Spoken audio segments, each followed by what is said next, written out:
Hello everybody, welcome to my channel let's connect.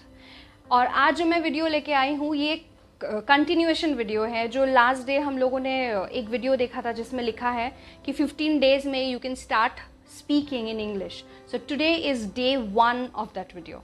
Okay, तो ये बहुत ही सिंपल आज का एक तो वीडियो है जिसमें आपको एक बहुत ही बेसिक और सिंपल सा चीज़ सीखने को मिलेगा। बट उससे पहले मैं जानना चाहती हूँ कि आप लोग क्या वो चीज़ प्रैक्टिस किए हो जो मैंने आपको एक ट्रिक बताया था, जो अपना डेली रूटीन हर रोज़ बताना, मिरर के सामने हो या फिर कहीं पे भी अपने आप को ही वो चीज़ लिख के बताना। I all practising that, I hope you all are doing it. But I will tell you 15 days में बोलना बहुत आसान है। जो मैंने बोला ये बहुत रिगरस भी है। रिगरस मतलब आपको बहुत प्रैक्टिस करनी पड़ेगी 15 डेज लगातार। अगर आप ये प्रैक्टिस करोगे I am sure you will be able to see the results. Okay, so आज मैं आपके लिए एक ऐसा इंफॉर्मेशन लेके आई हूँ which will help you. Okay, वो है थिंकिंग इन इंग्लिश। एक बच्चा जब स्कूल जाता है, दिस इज़ एन एग्जाम्पल, वो कुछ ही दिनों में देखिएगा बोलना शुरू करता है, कुछ कुछ वर्ड्स इंग्लिश में, कुछ कुछ सेंटेंसेस इंग्लिश में। क्यों बच्चा इतना जल्दी बोलना शुरू कर देते हैं? क्योंकि बच्चों के अंदर हेजिटेशन नहीं होता है, उन लोगों के अंदर डर नहीं होता है। They are not ashamed of anything that is like they are going to say. उन लोगों में वो शाइनेस नहीं है, तो that makes it very easy for them. उन लोगों के लिए बहुत ईजी हो जाता है ये चीज़। तो हम लोग भी अगर अपने अंदर में ये चीज़ डाल ले कि हेजिटेट नहीं करेंगे, शाय फील नहीं करेंगे, बोलेंगे। चलो किसी के सामने बोलने का मौका नहीं मिला तो एटलीस्ट मिरर के सामने खड़े होकर बोलेंगे, अपने आप ही उसको सुनेंगे, राइट? तो इससे कॉन्फिडेंस भी बढ़ेगा और आपका प्रैक्टिस भी होगा। Okay, so today I am going to tell you how you can frame sentences. जो फ्रेमिंग सेंटेंसेस में ग्रामर का बहुत काम है, ठीक है ना, बट उससे भी ज़्यादा important there is something called thinking in English. Think in English. Now how do you think in English? ये आपको कुछ कुछ को बहुत फ़नी ज़रूर लग रहा होगा कि इंग्लिश बोलना इसके साथ साथ थिंक भी करें इंग्लिश में।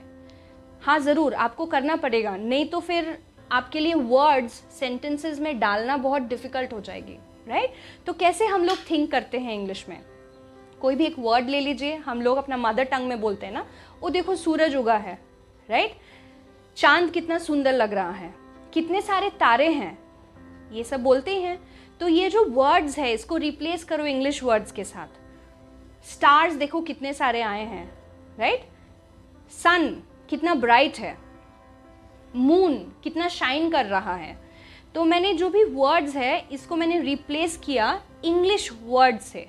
वैसे ही हमारे आसपास बहुत सारे वैसे ऑब्जेक्ट्स हैं जो हम लोग हिंदी में नाम लेते हैं, जैसे बोतल, उसको बोलो बॉटल, साबुन, उसको सोप बोलो, राइट? फिर बहुत बहुत कुछ है, जैसे कंघी, उसको कोम बोलो, घड़ी, वॉच बोलो, दीवार, वॉल बोलो, बोर्ड, इसको तो बोर्ड बोलते ही हैं, राइट?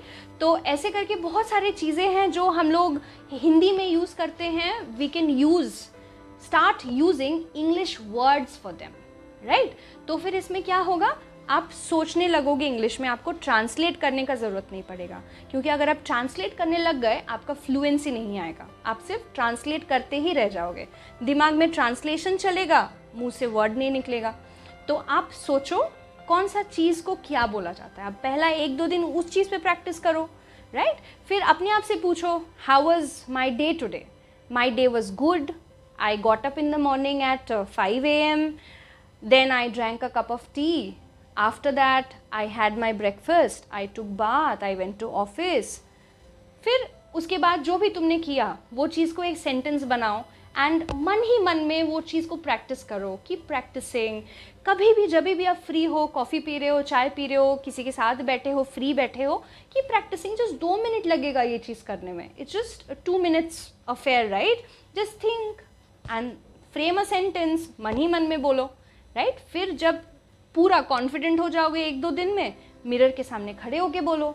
फिर अगर आपको और अच्छा महसूस करना है अपने आप को, if you want to feel better about what you are practicing, record your voice. अपना वॉइस को रिकॉर्ड करो, कान में हेडफोन लगा के वही सेम चीज़ को सुनो, See, I'm sure you will be able to improve your English speaking skills because अभी के ज़माने में English is a language जो कि इंटरनेशनली सब लोग यूज़ करते हैं. Everybody uses this language to communicate and it is used in schools, in colleges, in offices, everywhere, right. So बच्चे को पेरेंट्स टीचर मीटिंग में जाना है, there you need English, right.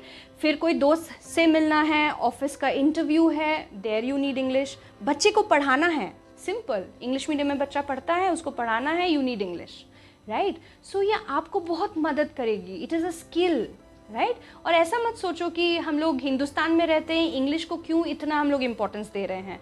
सिर्फ हम लोग नहीं दे रहे हैं, the entire world is giving. So we should start learning these skills to survive, right. So I am sure ये वीडियो आपको हेल्प की होगी और 15 दिन बाद आप ज़रूर ये महसूस करोगे ज़रूर कि कुछ इम्प्रूवमेंट हुआ है, राइट. बट इसके लिए आपको प्रैक्टिस करना पड़ेगा. So I am giving you tips every day so that you practice at home your daily routine. And today's lesson is think in English. Start thinking in English.